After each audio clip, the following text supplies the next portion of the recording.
Alhamdulillahilladzi anzala sakinata fi qulubil mu'minin liyazdadu imanan ma'a imanihim. Nashhadu an la ilaha illallah wa nastaghfiruh wa natubu ilaih. Allahumma salli wa sallim wa barik ala nabiyyina Muhammad wa ala alihi wa sahbihi wa barik wa sallim ajma'in. Ayyuhal hadirun, ittaqullaha haqqa tuqatih wa la tamutunna illa wa antum muslimun. A'udzu billahi minasy syaithanir rajim. Allahu la ilaha illa huwal hayyul qayyum la ta'khuduhu sinatun wa la naum lahu ma fis samawati wa ma fil ard man dalladzi yashfa'u indahu illa bi idnihi ya'lamu ma baina aydihim wa ma khalfahum wa la yukhituna bi syai'in min ilmihi illa bima syaa' wa syi'a kursiyyuhus samawati wal ard wa la ya'uduhu hifdhuhuma wa huwal aliyyul azim. Wa qala Rasulullah sallallahu alaihi wasallam al muslimu man salimal muslimina min lisanihi wa yadaihi au kama qala Rasulullah sallallahu alaihi wasallam. Hadirin yang Jumat yang berbahagia, marilah di hari Jumat pertama bulan Syawal 1442 Hijriah ini kita bersyukur kepada Allah Ta'ala masih hidup. Karena apa? Kehidupan ini yang diminta mereka, saudara kita, orang tua kita yang wafat. Orang baru wafat maka tidak minta surga, tidak minta ketemu bidadari. Permintaan mereka menurut riwayat yang sahih ingin kembali ke dunia untuk sholat, untuk ibadah. Hari ini kita masih diberi nyawa oleh Allah. Bukan hanya diberi nyawa tapi diberikan taufik oleh Allah. Hari ini tahu hari Jumat, kemudian tergerak hati kita untuk berwudu atau mandi dulu, kemudian berkumpul di masjid ini. Ini nikmat yang besar. Mari kita undang nikmat yang lebih besar lagi dengan mensyukuri nikmat yang sedang ada di dalam diri kita ini. Sebelum khatib meneruskan khutbah, kami tidak bosan untuk mengingatkan, Jumatan ini sia-sia. Tidak ada pahalanya kalau kita melakukan perbuatan lago. Ingat, kita meluangkan waktu 30 menit sampai 1 jam, kemudian tidak mendapatkan pahala, dirusak oleh diri kita sendiri kalau kita melakukan perbuatan lago. Biasanya dibacakan oleh pembawa acara atau oleh Bilal sebuah hadis, idza qulta li sahibika yaumal jum'atil ansib wal imamu yahtub faqad lahu. Barang siapa mengatakan atau ngomong kepada sebelahnya, hus diem. Jadi khotib sudah mulai, ya, idza qulta li sahibika yaumal jum'atil ansib wal imamu yahtub, imam atau khotib sudah mulai berkhutbah, faqad lahu, maka sungguh dia telah melakukan perbuatan lago, fala jum'adalah, tidak ada pahala sholat Jumat. Adik-adik khususnya yang ada di atas atau dimanapun, mari belajar. Apalagi kita yang sudah dewasa, jangan meremehkan hadis ini. Gugur pahala sholat Jumat kita gara-gara ngomong. Maka kata para ulama ahli hadis, bukan hanya ngomong, jawab SMS, jawab telepon, itu bagian dari kulta, maka perbuatan lago hilang pahala sholat Jumat kita. Yang kedua apa? Bermain-main kerikil. Hadisnya mengatakan, siapa lagi mendengarkan khutbah kemudian dia bermain-main kerikil, karena zaman Nabi orang sholat Jumat itu di mana? Di padang pasir, tidak ada sajadahnya, maka tangannya gambar atau mengambil-ngambil kerikil yang di depannya. Hari ini mungkin pegang akek, dia gosok akek, atau browsing handphone, atau apapun yang sifatnya main-main, perbuatan lago, tidak dapat pahala sholat Jumat. Yang berikutnya, kalau datang terlambat dalam situasi normal, tidak dalam keadaan menjaga jarak ini, kemudian melangkai pundak-pundak saudaranya. Jadi melangkah agar dapat tempat di depan, sementara dia terlambat, ini bagian dari perbuatan lago. Hadisnya artinya kurang lebih, siapa mandi di pagi hari Jumat, kemudian datang ke sholat Jumat tanpa melangkai pundak-pundaknya temannya itu, maka dia diampuni oleh Allah Ta'ala 7 hari dan 3 hari. Jadi pahala sholat Jumat itu menggugurkan dosa 10 hari. Yang berikutnya, mari kita ingat, kalau yang sedang mengerjakan mohon maaf, saya harus mengingatkan. Perbuatan lago dalam sholat Jumat yang dilarang Nabi apa? Duduk dalam keadaan memegang lutut. Jadi kalau mendengarkan khutbah, duduklah sila, atau tawaruk istiros, bahkan selonjor kakinya ke depan, itu dibolehkan dibanding dengan kakinya tegak kemudian dipeluk, karena ini rawan juga kita batal wudhu. Maka mudah-mudahan ini bisa kita jaga.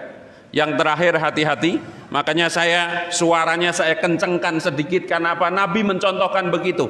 Orang mendengarkan khutbah tidur, ini perbuatan lago. Mungkin sholatnya sah, tapi bisa jadi tidak sempurna. Maka mudah-mudahan tahanlah sebaik-baiknya, karena Nabi menganjurkan yang merasa ngantuk kalau perlu tukar tempat tidur. Dan ini PR para khotib, jangan sampai membuat khutbah yang penting dalam sepekan itu sampai tidak membuat menarik jamaahnya. Jadi mudah-mudahan ini seperti kita kalau naik pesawat selalu diingatkan, harus pakai sabuk pengaman, harus begini-begini. Kalau kita sedang ada pertemuan di gedung pencakar langit yang tinggi, maka sebelum ada acara ada petugas yang mengingatkan petunjuk keselamatan. Maka keselamatan pahala sholat Jumat kita, jauhi perbuatan lago. Jangan lagi pernah ngomong waktu mendengarkan khutbah. Jangan bermain-main. Jangan duduk dalam keadaan memegang lutut, Jangan melangkai pundak-pundak orang, dan jangan tidur. Karena apa? Ini fasilitas dari Allah Subhanahu wa taala melalui hadis Nabi. Al-jum'atu ilal jum'ah kafaroh. Jumat yang ini dengan Jumat yang kemarin, kalau ada dosa yang belum hilang dengan sholat kita, istighfar kita, puasa sunnah kita, hari ini kesempatan dihilangkan dengan sholat Jumat ini. Dan bagi yang oleh Allah diuji, tidak diberikan kesempatan mampu haji, al-jum'atu hijul fuqara. Jumatan ini adalah haji-haji kita, fasilitas dari Allah Subhanahu wa taala. Jangan disia-siakan. Kalau kita mensyukuri nikmat Allah bisa taat ini, maka Allah akan membuat kita semakin taat, semakin taat, semakin taat. PR-nya memang karena kita diwajibkan sholat setiap hari, Jumatan setiap pekan, seolah-olah ini rutinitas yang tidak ada artinya. Padahal ini pahala, keberkahan, nikmat yang sangat besar. Adalah Abu Lahab, paman Nabi, besan Nabi, tetangga Nabi, meninggal dalam keadaan kufar atau kafir, bahkan menjadi menama surat, menjadi orang yang terlaknat karena tidak diberi hidayah oleh Allah. Sementara kita kenal Nabi Muhammad tidak, tetangga bukan, hidup 1500 tahun setelah Nabi wafat, Allah pilih kita menjadi orang yang bersyahadat. Wabil khusus detik ini Allah membuat kita, memberikan taufiknya berkumpul di rumahnya untuk memuji Allah. Mudah-mudahan kesyukuran ini membuat kita semakin yakin bahwa Allah menyayangi kita semua. 6 bulan atau 7 bulan ini Allah sedang menunjukkan kekuasaannya kepada kita. Corona, seluruh dunia, jangankan Indonesia, Amerika yang katanya maju, Italia, semuanya kocar-kacir menghadapi makhluk Allah yang namanya corona. Para ulama, para kiai sudah menegaskan kepada kita, dengan corona tidak boleh takut. Pada saat yang sama tidak boleh meremehkan. Karena apa? Ya bisa jadi ini teguran dari Allah, ini tentara Allah, ini peringatan untuk Allah, tergantung bagaimana kita mensikapinya. Maka saya mengajak, jangan pernah niat apapun karena makhluk, kita akan rugi. Mari niatkan segala yang kita lakukan dalam rangka mentaati protokol kesehatan itu bukan karena takut Satpol PP, takut peraturan, tapi takutlah kepada Allah. Kaidah Islam mengatakan orang Islam itu harus berusaha tidak membahayakan dirinya sendiri dan membahayakan orang lain. La diror wala doror. Maka kalau kita memakai masker, niatkan mengamalkan ini, menenangkan orang lain. Coba kalau di sini ada yang nggak memakai masker kemudian batuk terus, maka semasjid ini akan stres, sholatnya tidak khusyuk. Maka jangan sampai kita menjadi sebab orang lain tidak khusyuk gara-gara kita. Mari kita hati-hati. Cuci tangan itu bagian dari ibadah. Karena apa? At-tahru sa'trul iman. Kebersihan itu setengah dari iman. Termasuk menjaga jarak, bagian dari sunatullah, mengambil sebab. Ya, ada yang mohon maaf dengan nekat, nggak usah pakai masker, nggak usah jaga jarak. Kalau Allah tidak menghendaki, saya tidak kena. Tapi siapa yang tahu kehendak Allah? Dokter itu sudah pakai APD, sudah melakukan seluruh prosedurnya, tapi dikehendaki sampai hari ini ada 115 orang kurang lebih yang telah wafat padahal mengerti prosedur. Lalu rugi dong kalau kita sudah mengamalkan ini? Tidak ada ruginya. Innamal a'malu binniyat. Memakai masker karena ingin menjaga diri dan menjaga orang lain, mencuci tangan agar kita terjaga dari virus ini, menjaga jarak, tidak ada yang disia-siakan oleh Allah Ta'ala. Maka tidak ada yang boleh mendikte kita sesama makhluk. Yang mendikte kita adalah Allah dalam rangka taat kepada Allah Ta'ala. Apalagi kalau kita luaskan dengan hadis yang saya sebutkan tadi, al-muslimun, orang Islam itu apa? Man salimal muslimina, yang orang Islam lainnya itu selamat, min lisanihi, dari lisannya, wa yadaihi. Kalau dikembangkan biasanya kata-kata yang baik, itu bukan kata-kata kotor.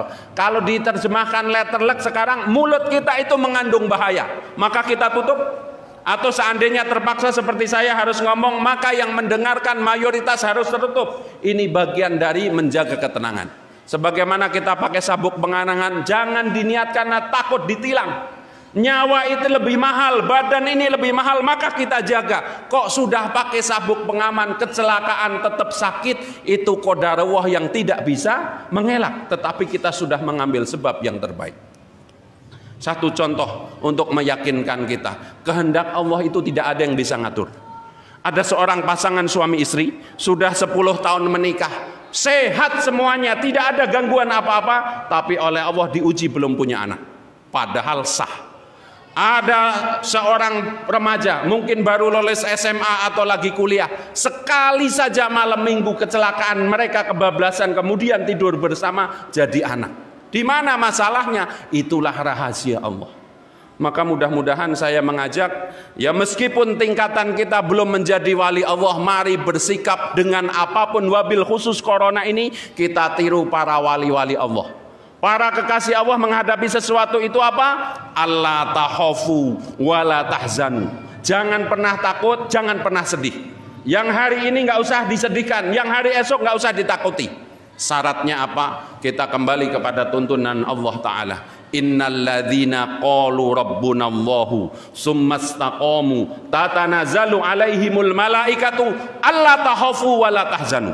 Siapa yang mengatakan Tuhanku adalah Allah, mengucapkan asyhadu alla ilaha illallah wa asyhadu anna Muhammad Rasulullah, kemudian dia istiqomah dengan ucapannya, dengan taat kepada Allah, tatanazzalu alaihimul malaikatu, maka Allah akan menurunkan malaikat membantu dia, yang malaikat itu menghujamkan ke dalam hati-hati kita, akal-akal kita, Allah tahafu, nggak usah takut.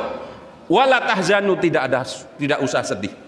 Maka di antara sholat wajib, ya, saya mengingatkan ada sebuah amalan rutin yang kita pasti sudah amalkan, tetapi tolong ya, mulai sekarang hadirkan setiap kali kita mengamalkan ini dalam rangka ingin mengundang pertolongan Allah, kita dibantu malaikat semakin banyak yang datang sehingga kita semakin tenang menjalani hidup. Apa itu? Amalan yang menjamin kita masuk surga. Dalam hadis diterangkan, siapa yang selesai sholat atau setiap ba'da sholat mau membaca ayat kursi, Allahu la ilaha illa huwal hayyul qayyum, sampai selesai, maka jarak dia dengan surga hanya masalah kematiannya. Maka diartikan oleh ahli hadis, kalau mati ya ditunggu atau wajib masuk surga, biasakan istiqomah setiap ba'da sholat, sibuk apapun baca ayat kursi. Tetapi bukan hanya membaca, mulai sekarang mari kita hayati. Ayat kursi adalah perkenalan Allah kepada kita. Kalau kita yakin dengan satu ayat saja ayat kursi ini, tidak akan pernah kita gentar menghadapi apapun. Allah memperkenalkan dirinya dengan apa? Allahu la ilaha illa huwal hayyul qayyum. Allah itu al-hayyu, yang menghidupkan kita, al-qayyum, yang menjaga kita. Maka yang menjaga kita Allah langsung. La ta'khuduhu sinatu wala naum, tidak pernah ngantuk apalagi tidur. Bandingkan dengan satpam, dengan pas pampres, mereka menjaga istana aja harus gantian, 2 jam sekali gantian. Allah kita tidur dimanapun kapanpun, jangankan tidur, ngantuk tidak pernah sedetik pun. Man dalladzi Allahu la ilaha illa huwal hayyul qayyum la ta'khuduhu sinatu wala naum. Kemudian kalimat yang harus kita ingat-ingat dalam di situ, mandalladzi yashfa'u indahu illa bi'idni. Tidak ada siapapun di muka bumi ini, apakah pemerintah, apakah orang jahat atau siapapun, bisa menolong, garis miring, memberikan bahaya kepada kita kecuali atas izin Allah. Jadi mudah-mudahan kita yakin corona ini hanya bisa selesai kalau Allah menolong kita. Tugas kita bagaimana kita layak ditolong oleh Allah Subhanahu wa taala. Termasuk nanti di akhirat tidak ada yang bisa mensyafaati kita kecuali yang diizinkan Allah, yang sudah dijelaskan mengizinkan untuk memberikan syafaat Nabi Muhammad. Man dalladzi yashfa'u indahu illa bi'idni. Ya'lamu ma baina aidihim wa ma khalfahum. Allah tahu yang di depan maupun yang di belakang. Besok mau terjadi apa dengan Rosidin yang sekarang berdiri di atas ini? Apakah saya meninggal dulu atau bapak-bapak jamaah sekalian? Allah sudah tahu. Maka jangan pernah takut mati karena corona, mati karena apapun. Mati bukan karena sakit, bukan karena kecelakaan, bukan karena disantet orang katanya. Mati karena jadwalnya sudah selesai dari Allah Subhanahu wa taala. Mudah-mudahan ayat kursi menjadi bagian yang bukan hanya rutinitas. Satu, ingat hadisnya. Kalau kita mau membaca ayat kursi, mati ditunggu surga. Bahasa ahli hadis, kalau ingin diwajibkan masuk surga, jangan tinggalkan membaca ayat kursi selesai sholat. Karena jarak kita dengan surga hanya masalah mati. Kalau mau mati, ya ditunggu surga, maka dawamkan membaca ayat kursi selesai sholat. Dan yang terpenting lagi, zikir yang paling dahsyat kalau kita lihat dalam Ismul A'dham, salah satunya Ya Hayyu Ya Qayyum. Wahai Allah yang menghidupkan dan Allah yang mematikan. Ala bidzikrillahi tatmainul qulub. Ingatlah, hanya dengan mengingat Allah kita menjadi tenang. Tapi jangan menjadi orang yang kemudian ngawur tadi. Kita ambil sebab terbaik. Tetap memakai masker, menjaga jarak, jangan kumpul-kumpul kecuali penting banget. Karena apa? Apalagi kita di masjid, sekali ada yang kena di masjid ini fitnahnya lebih besar daripada kena di pasar, kena di pusat keramaian. Masjid itu ada yang kena corona, padahal corona itu kita tidak melihat. Hanya Allah dan malaikatnya yang nganterin biar orang itu kena corona. Tapi tugas kita menjaga sebaik-baiknya agama kita, masjid kita.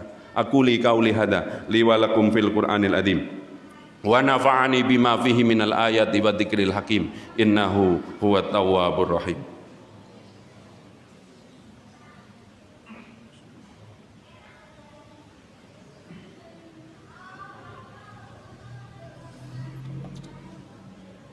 Alhamdulillah Alhamdulillahilladzi hadana lihada wa ma kunna linahtadiya laula an hadanallah.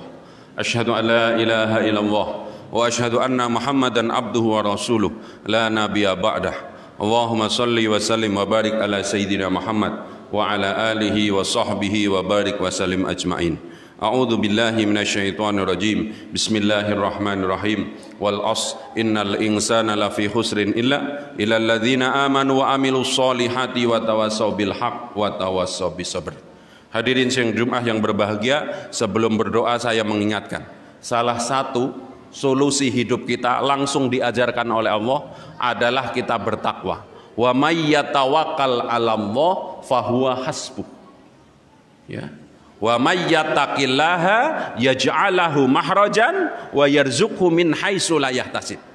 Orang yang bertakwa dibantu minimal dua hal oleh Allah. Siapa yang bertakwa kepada Allah, maka dibantu masalahnya selesai. Yang kedua, wa yarzuqhu min haitsu la yahtasib. Diberi rizki dari arah yang tidak disangka-sangka. Kalau kita kerja dapat gaji, THR, insentif, itu diduga. Ada rizki-rizki yang tidak diduga. Kalau mau bertakwa, mari kita berjuang. Perintah Allah yang wajib-wajib jangan sampai terlewat. Mudah-mudahan kita bisa mengamalkan yang sunnah.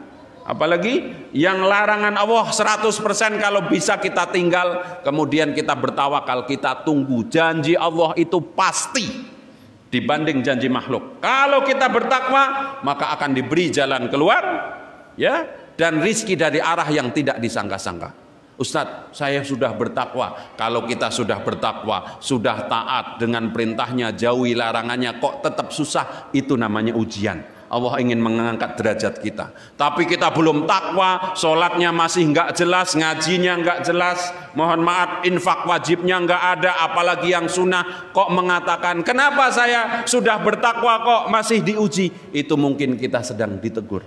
Dan yang tahu bahwa kita itu dekat kepada Allah atau tidak adalah kita. Nabi Muhammad sudah menyampaikan, apa itu dosa? Dosa adalah segala sesuatu yang mengganggu, membuat diri kita tidak tenang, dan itu takut diketahui oleh orang lain. Contoh sederhana, kita bangun kesiangan, maka kita nggak tenang. Dan waktu ada yang nanya, gimana tadi kamu sholat subuh nggak? Kita deg-degan itu. Kita kesiangan, terus ada yang iseng nanya, kamu sholat subuh atau enggak? Itu ciri-ciri dosa. Maka kalau kita bermaksiat kemudian nggak tenang, itu kita normal. Tapi kalau kita bermaksiat sudah tenang saja, naudzubillah, kita termasuk orang-orang yang telah dikunci hatinya oleh Allah Ta'ala. Karena Nabi sendiri mengatakan, apa itu dosa? Segala sesuatu yang mengganggu di dadamu dan membuat engkau, ya, takut diketahui orang lain. Allahumma salli wa sallim wa barik ala sayyidina Muhammad wa ala alihi wa sahbihi wa barik wa sallim ajmain wa arda ma'ahum sahabati Rasulillah ajmain Sayyidina Abu Bakar, Umar, Utsman wa Ali wa radhiyallahu ajmain wa alaina ma'ahum wa fihim bi rahmatika ya arhamar rahimin. Allahumma a'izal Islam wal muslimin wa ahlihil kafarata wad dhalimin. Allahumma inna nas'aluka min jahdil bala. Allahumma inna nas'aluka min jahdil bala. Allahumma inna nas'aluka min jahdil bala bi rahmatika ya arhamar rahimin. Ya Allah, ampunilah diri-diri kami yang mengaku beriman, mengaku Islam, tapi kami sering tidak komit dengan perkataan ini. Maka di hari Jumat ini jadikanlah kami orang-orang yang mampu menegakkan lisan kami dengan amalan kami, sehingga kami jauh dari munafik, mengatakan beriman tapi hati kami masih goyang. Ampunilah dosa kami, kedua orang tua kami, dan seluruh kaum mukminin dan mukminat yang telah wafat. Semoga Engkau muliakan dengan segala ampunan dan rahmat-Mu. Jadikanlah kami orang-orang yang beramal secara istiqomah, sehingga Engkau menurunkan malaikat, membuat kami tidak pernah takut, tidak pernah sedih menghadapi kehidupan ini, karena kami yakin Engkau Al-Hayyu, Engkau Al-Qayyum yang menghidupkan dan menjaga kami. Bifadli subhanaka rabbika rabbil izzati amma yasifun, wassalamun alal mursalin, walhamdulillahi rabbil alamin. Ibadallah, innallaha ya'muru bil adli wal ihsan wa idza'i dzil qurba wa yanha 'anil fahsya'i wal munkar wal baghi ya'idukum la'allakum tadhakkarun wa la dzikrullahi akbar. Aqimis shalah.